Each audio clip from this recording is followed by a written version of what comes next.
Chapter 7. How to Predict the Future to Eternity. I regard knowing as an active comprehension of the things known, an action that requires skill. Into every act of knowing there enters a passionate contribution of the person knowing what is being known, and that this coefficient is no mere imperfection, but a vital component of his knowledge. So it is our personal participation that governs the richness of concrete experience. Michael Polanyi. In this chapter, we will consider that the whole concept of value is subjective and cannot be reduced to mathematical formula. One of the reasons for this is that valuing an equity interest in a firm involves the need to predict the future earnings of a firm to eternity. None of us can do this mathematically. The reason for this is that we cannot know for sure what the future will hold. In this chapter, we will discuss what we can do about this. We will also think about how we can deal with the interesting psychological phenomenon called risk. We will see this is another area no one has figured out how to reduce to a mathematical formula. It involves more guesses. Indeed, this chapter is about the loose ends and untidy difficulties of knowing what adds value. To know what adds value would be a great thing. But as Michael Polanyi has pointed out, knowledge is a personal thing. Also, it is something we share and develop in community, never alone. Let us now think about how we can predict for our firms the future to eternity, risks and all. 7.1. Putting the guesswork into eternity. In this section, we will think about the implications of needing to value an equity interest based on our forecasts into eternity, which is a very, very long time. One of these implications is the essential need for guesswork in valuing firms. Eternity is a long time. January 1, 2000 was the beginning of a new millennium. This does not happen too often. In fact, it only happens every 1,000 years. There were scares of the millennium bug, concerns that computers around the world would malfunction as each time zone around the world progressively ticked over to 2000. These were unfounded concerns, as it turned out. Never trust IT specialists, we collectively muttered at the time, while also being slightly relieved. I spent New Year's Eve that year in Paihia, in the Bay of Islands in the far north of New Zealand's North Island. It was wet and cloudy that night. Being in one of the world's first time zones, we celebrated the new year and new millennium before most people in the world. The new year and new millennium progressively rolled around the world, with impressive fireworks in the world's major cities. The fireworks in Sydney Harbour were quite spectacular and received international attention. On the Sydney Harbour Bridge, the words "Eternity" in neat copperplate handwriting appeared as the centrepiece at the end of the fireworks display. The same word appeared on the Sydney Harbour Bridge during the fireworks display at the end of the opening ceremony of the Olympic Games in Sydney later that year. In the early 1930s, Arthur Stace, a homeless alcoholic, started to write the words "eternity" in yellow chalk on the footpaths of Sydney in the early hours of the morning. He did this for over 35 years, until his death in the late 1960s. These words were everywhere, in immaculate copperplate handwriting, on footpaths, entrances to train stations, and anywhere else he thought it would catch people's attention.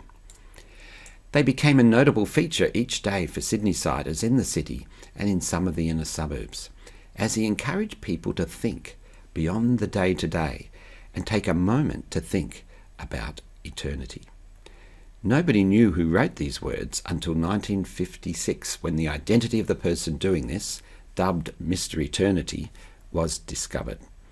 It was a nobody called Arthur Stace. He had been a homeless and alcoholic man, crazily writing the word eternity on Sydney's streets. Yet there was his handwriting, taken decades after his death and emblazoned across the Sydney Harbour Bridge at the dawn of the current millennium. Eternity. We do not think much about eternity. It is a long time. Yet our theory of the valuation of firms, and hence our conceptual framework for the practice of financial statement analysis, is based on valuing dividends, cash flows, or earnings for eternity. This is what an equity interest in a firm gives us. Sure, firms will not last for eternity. Eventually, firms will be either liquidated or taken over, and an equity interest in the firm will cease to exist. But the final payment received for an equity interest on liquidation or from a takeover bid would be related to the view of the value of the firm or its assets at that time. This value would depend on the expectation of dividends, cash flows, or earnings from the firm or its assets in the future to eternity. Of course, eventually everything comes to an end, and although it may not be to eternity, some firms can last a long time. They can last decades and sometimes centuries. Our discounted cash flow, DCF, and economic profit valuation models, even when simplified to exclude a firm's financial activities, still requires us to forecast cash flows and abnormal operating income for eternity. I do not know about you, but I'm often not sure what I'll be doing this weekend, let alone this time next year or in 10 years' time or in eternity. So how can we possibly expect to be able to forecast a firm's abnormal operating income for eternity?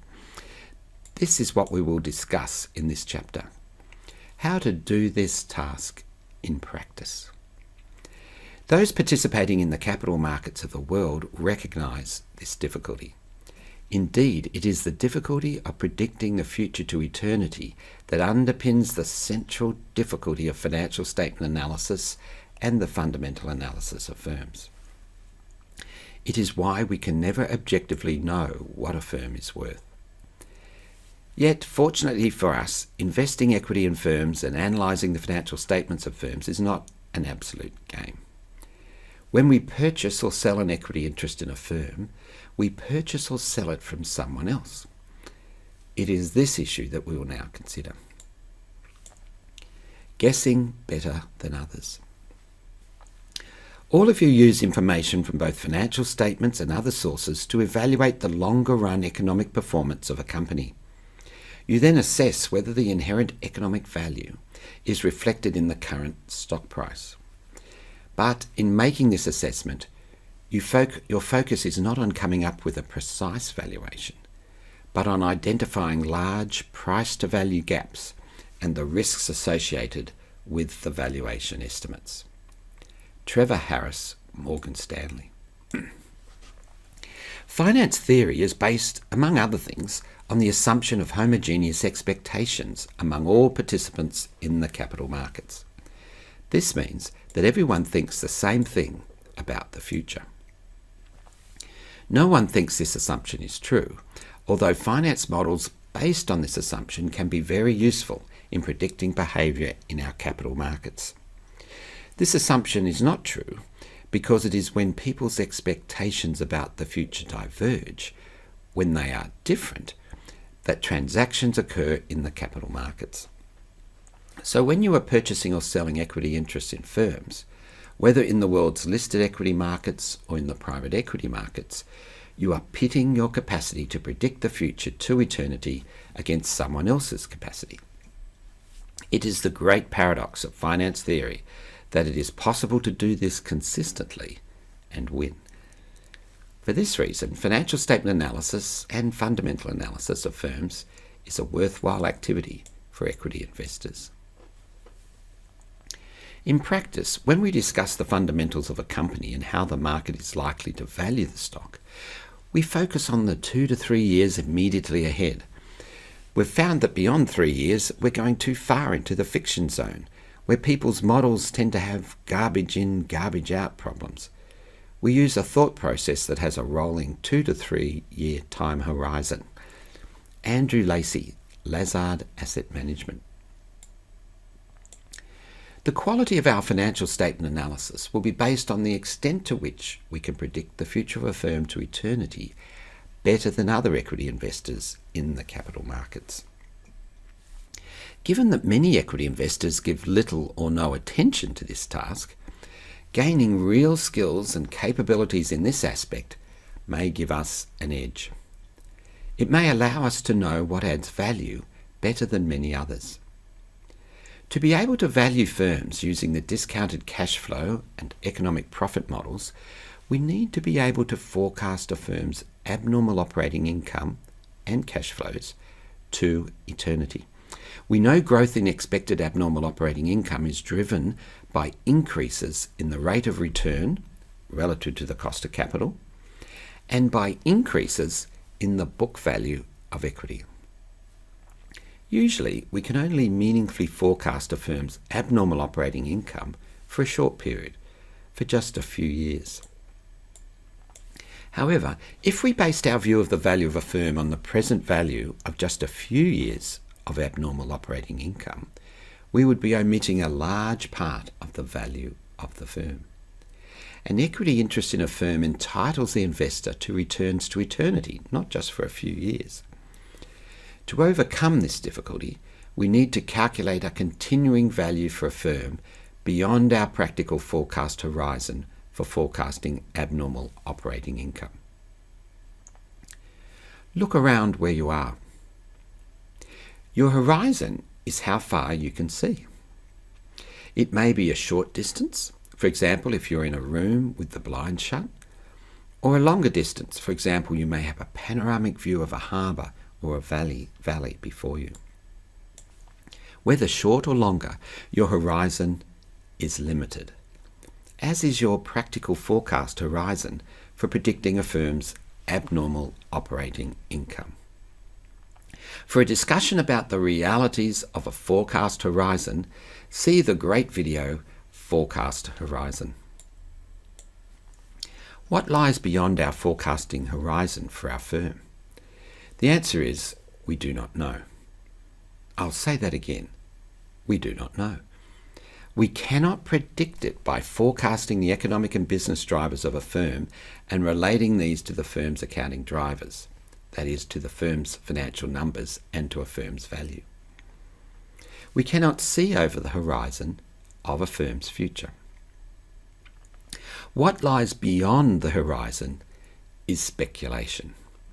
When the initial British settlers of Wellington came in 1840, they saw that Wellington Harbour was surrounded by large hills, and they initially suspected that there was little flat arable land beyond those hills. They could easily imagine a continuation of the hills that they could see spreading out for long distances in all directions. Well, that was not correct. But newly arrived, sitting in Wellington Harbour in a small sailing ship, after having survived a voyage halfway round the world, and looking at the surrounding hills, you could only speculate as to what might lie beyond. So what do? The answer is, we guess. We guess because we must, and we guess because we think we can do it better than many others in the equity markets. Indeed, these guesses are the judgments we can often make better than many others, and they can be key to making money and contributing to our community by allocating capital well.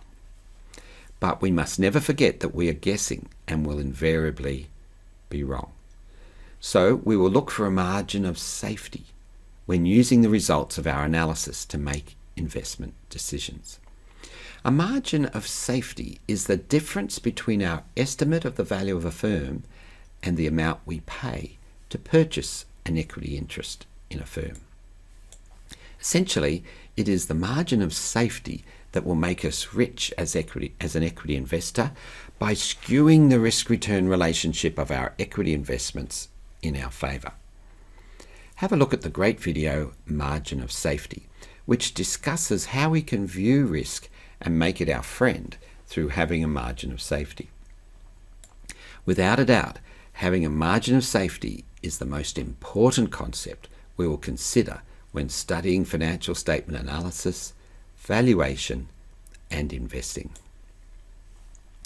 In the late 1980s, Standard & Chartered Bank in Hong Kong found itself in control of a 50% interest in a large trust that owned over 200 pubs and hotels throughout Australia, following the collapse of one of the more colourful and famous Australian entrepreneurs. They engaged the investment bank I worked for at the time to sell this interest. It seemed to us the best thing to do was to have each pub or hotel valued individually to find out what the net asset backing of the trust was, based effectively on a liquidation value, as a starting point to deciding what the interest in the trust might be worth. We engaged a team of 3 experienced pub valuers to embark on this task. The pubs and hotels were spread throughout Australia, including remote locations in Australia's outback. It also happened to coincide with a major airline pilot strike in Australia, which made travelling the vast distances around Australia, well, interesting. I went with the leading pub valuer of the team as he inspected a few of the hotels in Sydney. Before he inspected the accounts of each hotel, he walked through the premises and took a few notes in his notebook. He then took me aside and showed me how he could calculate how much the hotel should earn based on the physical amount of alcohol sold in the hotel, based on its official records which it submitted to the Liquor Licensing Authority, his noting of the various prices charged, and his estimates of where the sales would proportionately fall in the various aspects of the hotel, bottle shop, public bar, and so forth. And in the corner of the public bar of each of these hotels were a few poker or gaming machines. I talked to the manager of one of the hotels. He said the gaming machines were amazing. They would open the back of the gaming machines every few days and empty out enormous amounts of cash, close them up again, and then in a few days open the back of them again and empty out enormous amounts of cash, and so on and on. Indeed, it was not unusual in the late 1980s for about 1/2 of the value of each pub or hotel in Australia to be related to the profits earned from a few gaming machines sitting in one corner of their premises. The point of the story is this.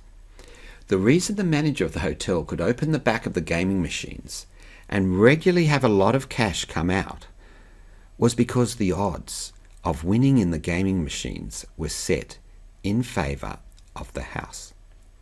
The odds were stacked in their favour. Playing a gaming machine long enough and you will lose, and the house will win. Guaranteed. Anyone who's played gaming machines would be all too aware of this harsh reality.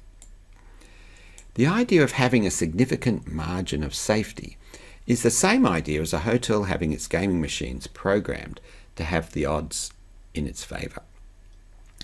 However, the hotel owner controls the environment. They can set the odds on their gaming machines to ensure the house wins. We do not have control of the environment of firms. Indeed, we have only a very limited understanding of what the future may hold for a firm. A firm is certainly not like a gaming machine in that respect. We cannot open the back of a firm and see how it has been programmed to produce abnormal operating income into the future. Well, not exactly. But we can open up the back of firms. Financial statement analysis is a key skill we need to be able to open up the back of firms and see how they tick, how they are programmed, how their business model is working to provide equity investors with abnormal operating income. But firms are not machines. We know that because firms involve people. Also, while a gaming machine functions as an independent machine, firms do not. Firms operate in various marketplaces in which they compete and interact with various other parties, more people. There are also a wide range of factors that can impact on firms that are beyond the control of any person or group of people. So we seek to skew the odds in our favour by having a margin of safety. However, there will always be considerable uncertainty and risk, so we want a large margin of safety. We have seen the need for guesswork in analysing financial statements as we move beyond our forecast horizon and extend our imaginations into eternity. We need to estimate continuing values for firms on the edge of our forecast horizon to capture our speculation about what may lie beyond. In the next section, we will look at how we can practically determine continuing values when calculating the present value of abnormal operating income and the value of a firm. 7.2. Continuing values. I think there is a real arbitrage opportunity for investors willing to look out 3, 4, or 5 years. Michael Marbusson, Legg Mason. This section is about how we can determine a measure for what we do not know. We have seen in previous chapters that our economic profit model is value of equity equals the book value of equity plus the present value of abnormal operating income. Now, the present value of abnormal operating income equals abnormal operating income in year 1 divided by WACC plus abnormal operating income in year 2 divided by WACC squared plus abnormal operating income in year 3 divided by WACC cubed plus ...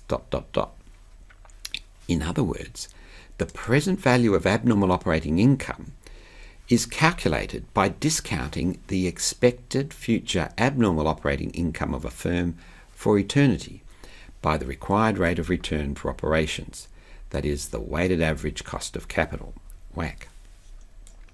However, it is only practical to forecast abnormal operating income for a firm for a relatively short period of time, for just a few years.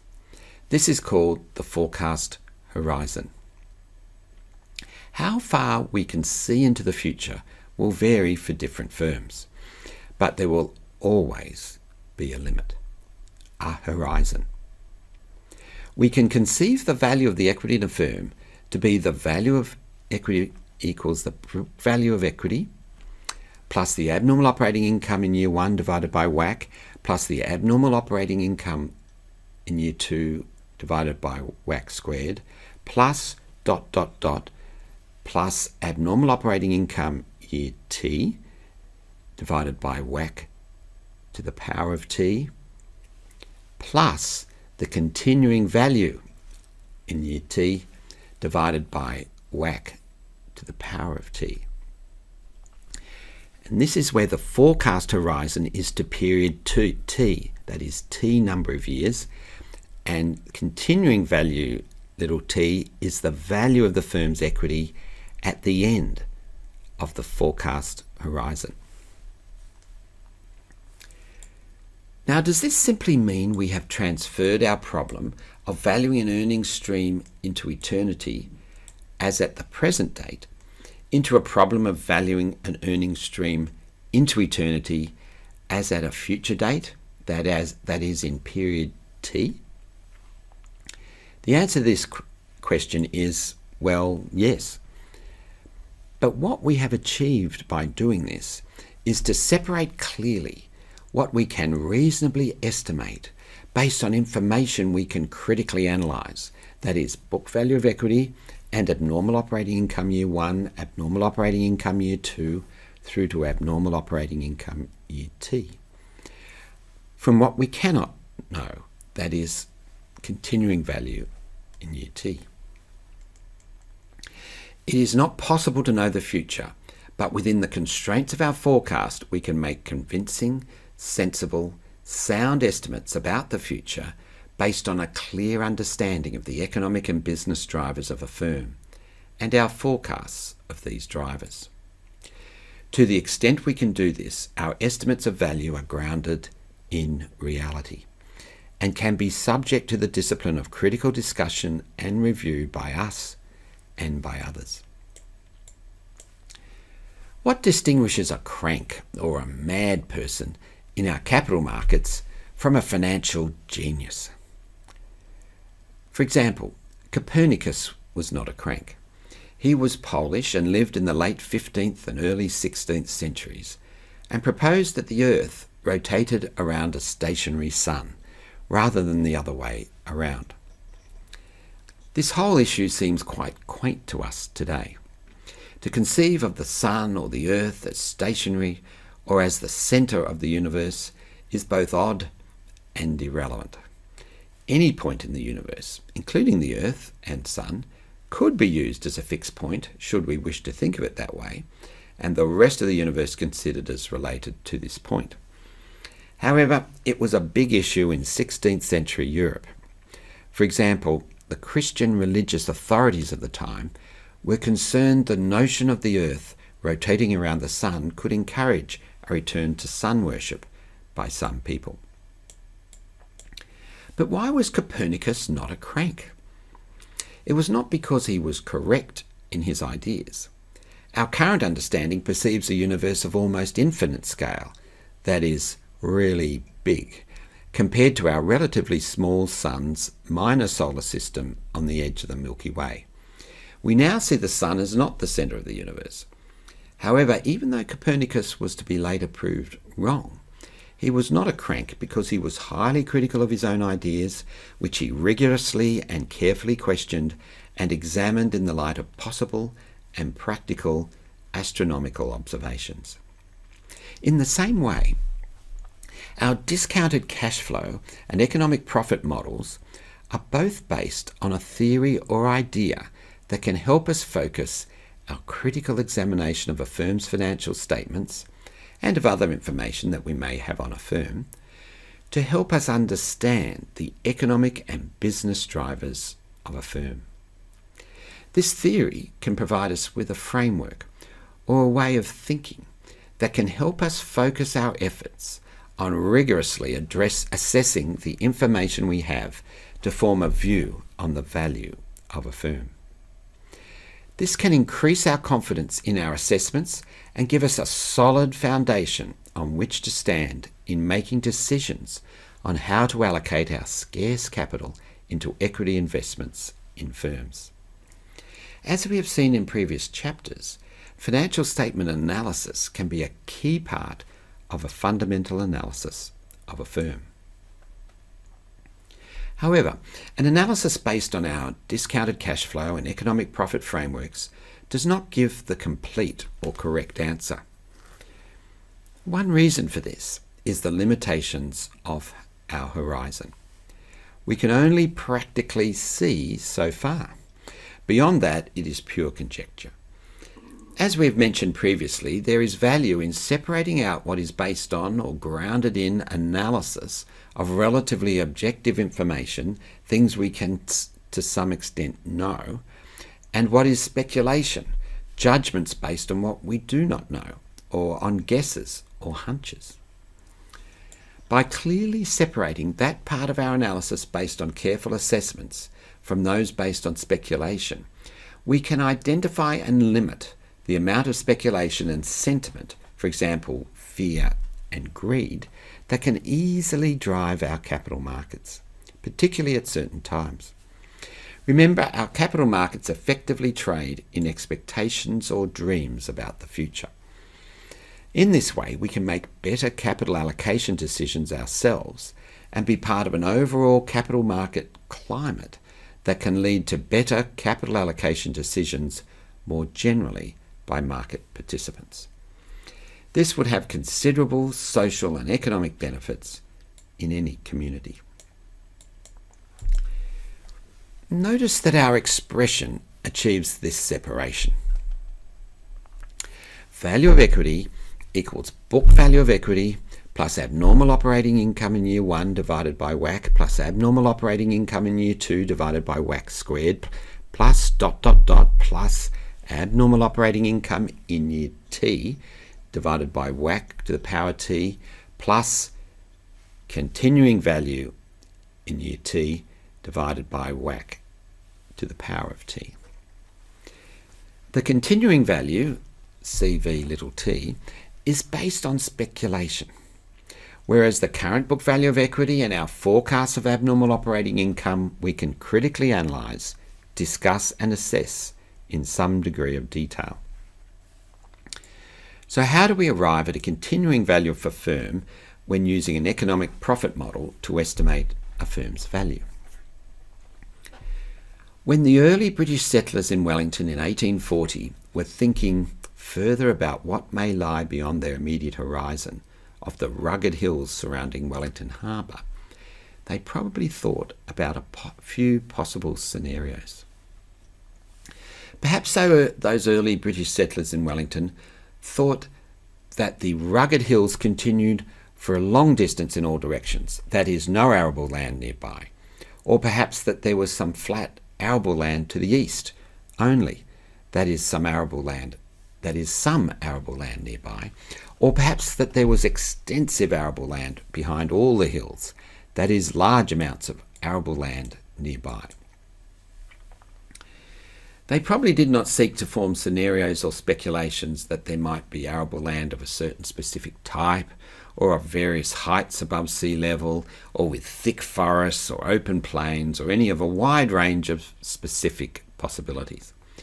There was no point in doing this, since they did not know anything about what might lie over the hills and ranges.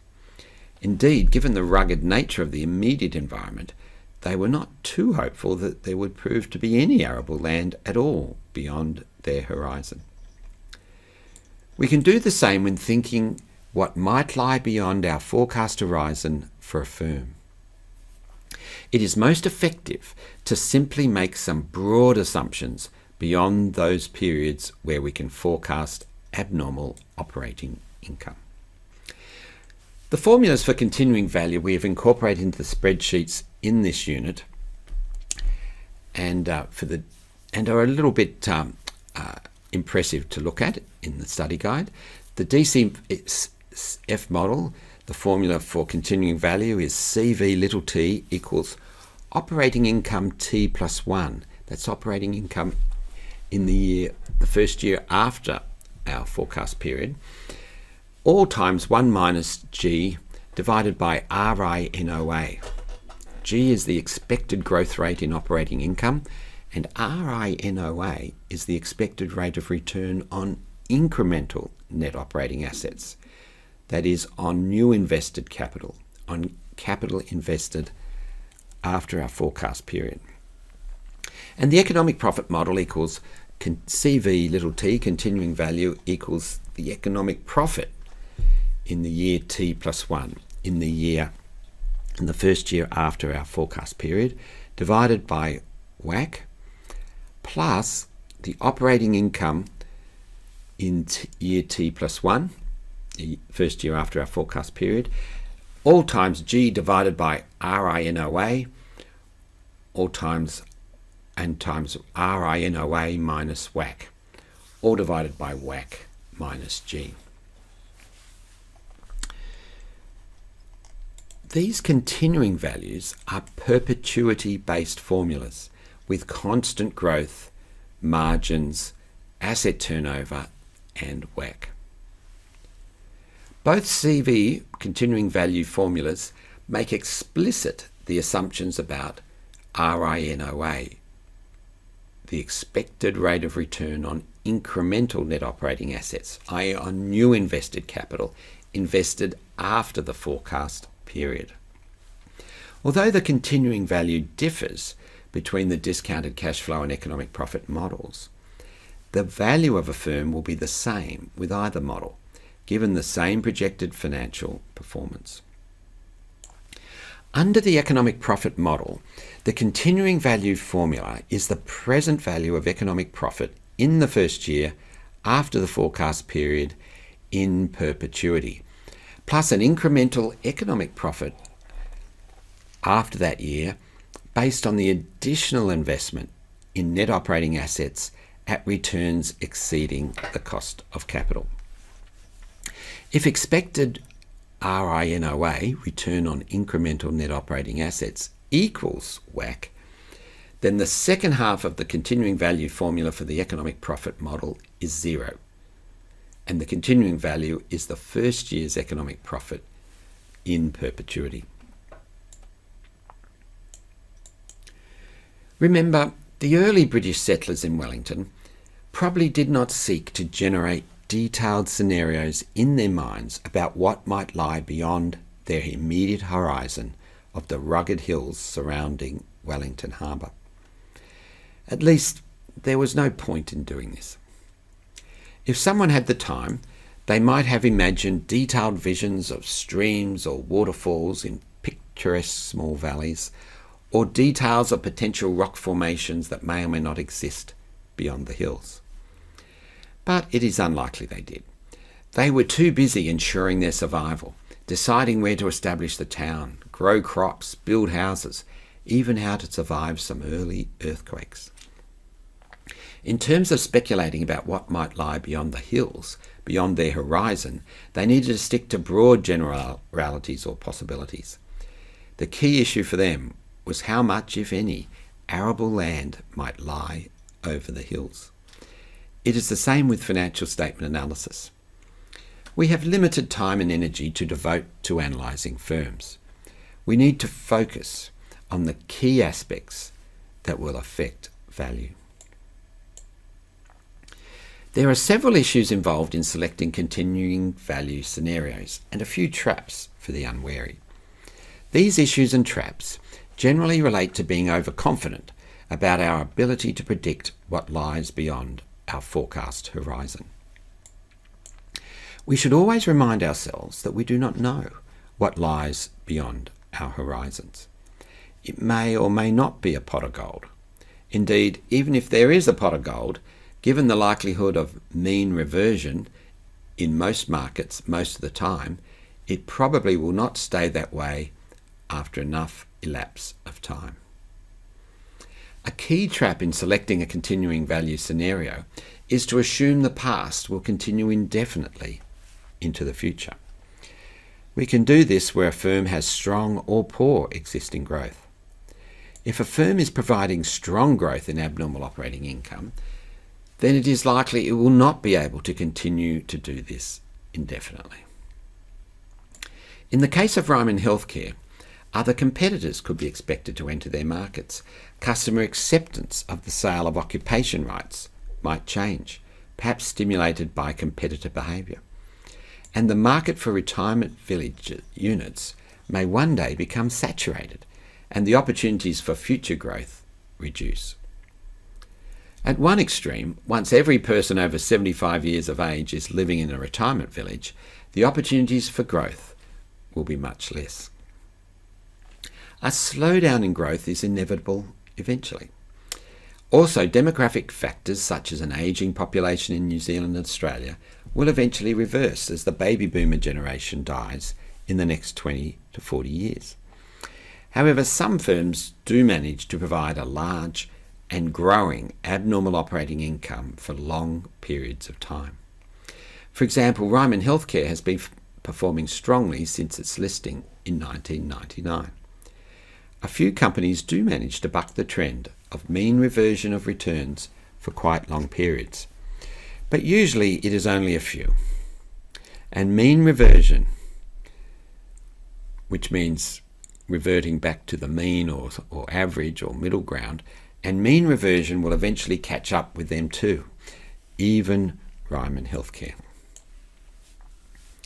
Factors that suggest Ryman Healthcare may be able to maintain and grow its high level of abnormal operating income include the element of local monopoly held by individual retirement villages due to the difficulty of securing suitable sites in appropriate residential areas. In this respect, they are similar to regional shopping centres. And the business model of Ryman Healthcare, which has built-in growth, as it is able to resell occupation rights in its retirement village units and also grow its deferred management fees. The business model used by Ryman Healthcare means some aspects of Ryman Healthcare's business are easier to predict than is the case for many firms. It is almost as if there are a few gaps in the hills around Wellington Harbour that allow us to see a few years further for Ryman Healthcare than we can see for many other firms.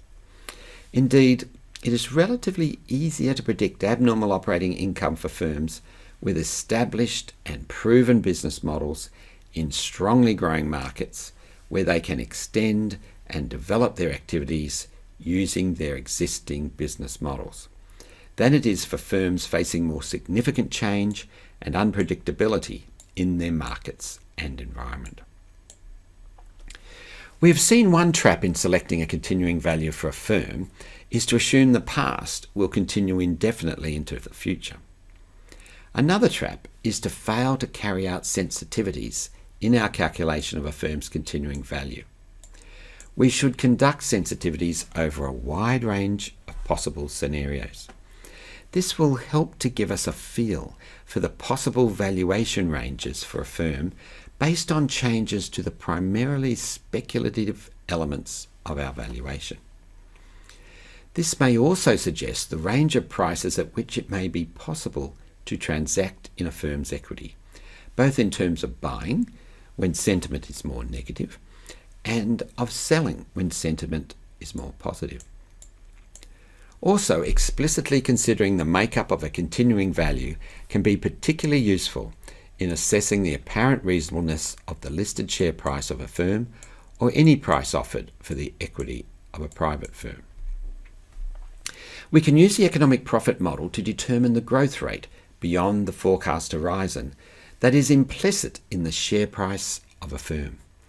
We can then assess the reasonableness of this implied growth rate, which can help us identify where speculation and sentiment may be outweighing an intelligent assessment of the value of a firm. For example, we could run a set of sensitivities on the growth rate we use in the continuing value. Forming considered and well thought through views about the appropriate growth rate to use in our continuing value is important. It can often be important to discuss issues around a firm's appropriate growth rate with others, with thought and analysis going into this as best we can. There may be some useful long-range forecasts for residential property values or other economic data that we might find useful in thinking about what might lie beyond our forecast horizon for Ryman Healthcare and how best to handle our calculation of a continuing value. We can also complete various sensitivity analyses concerning our forecasts of abnormal operating income, changing our forecasts of sales, asset turnover, and profit margin and other factors in various ways to gauge their effects on our view of the value of a firm. For example, we could run sensitivities for Ryman Healthcare with different forecasts of residential property values and with different property revaluation forecasts, and with changes in the level of sales of occupation rights. Such an analysis would show that our economic profit valuation of Ryman Healthcare is highly sensitive to changes in our forecasts of residential property values and somewhat sensitive to our forecast of sales of occupation rights. This suggests we should put effort into our forecast of residential property values, as our judgments around this factor will have a significant impact on our assessment of the value of Ryman Healthcare using our economic profit framework. We have examined some of the issues about how to analyse the book value of equity, make abnormal operating income forecasts, and calculate continuing values. The remaining aspect to consider when using discounted cash flow and economic profit frameworks is the discount rate to use, the weighted average cost of capital, WACC, the cost of capital for operations. This is related to the risk of the firm's business activities. In the next section, we will look at this remaining aspect to our model, the interesting psychological phenomenon called risk.